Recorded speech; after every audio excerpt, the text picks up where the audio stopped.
नमस्कार, रोक टोक मुंबई न्यूज में आपका स्वागत है।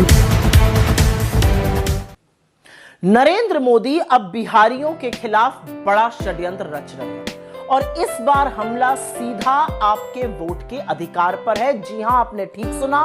मोदी जी के चुनाव आयोग ने गरीब, मजदूर और अपने राज्यों से बाहर काम की तलाश में गए बिहारियों के खिलाफ पूरी बिसात बिछा दी है।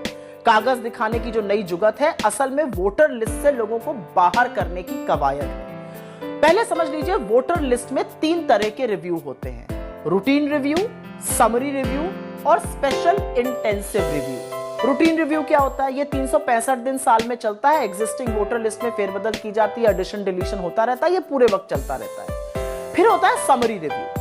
ये वोटर लिस्ट को बेस बनाकर कुछ वक्त के लिए, स्पेसिफाइड पीरियड के लिए साल में एक बार होता है, अमूमन चुनावों से पहले होता है। और फिर आता है स्पेशल इंटेंसिव रिव्यू, जो कि मौजूदा वोटर लिस्ट को हटाकर नई वोटर लिस्ट को नए सिरे से बनाने की कार्रवाई होती है। बिहार में 22 साल बाद चुनाव से सिर्फ 2 महीने पहले स्पेशल इंटेंसिव रिव्यू किया जा रहा है। पिछली बार जब ये 2003 में हुआ था, तब इसमें 2 साल लगे थे। अब दावा किया जा रहा है कि ये 1 महीने में ही हो जाएगा।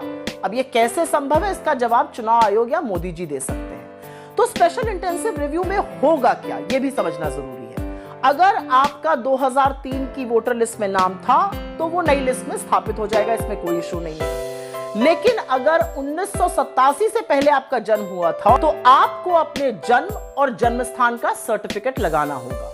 लेकिन अगर आपका जन्म 87 से 2004 के बीच में हुआ, तो आपको अपने माता या पिता में से एक का जन्म और जन्म स्थान का प्रमाण पत्र लगाना होगा।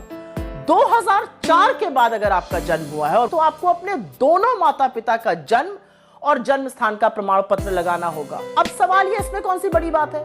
तो पहले समझिए, प्रमाण पत्र मान्य कौन से हैं। बर्थ सर्टिफिकेट मतलब जन्म प्रमाण पत्र, जाति प्रमाण पत्र और स्कूल छोड़ने का प्रमाण पत्र, जो स्कूल लिविंग सर्टिफिकेट कहा जाता है। कौन से प्रमाण पत्र आपके माँ बाप के लिए मान्य नहीं है?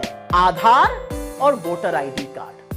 अब इसी से बहुत सारे ज्वलंत सवाल खड़े होते हैं। 3 महीने पहले ही बिहार में समरी रिव्यू हुआ था, तो उस समय स्पेशल इंटेंसिव रिव्यू की बात क्यों नहीं की गई?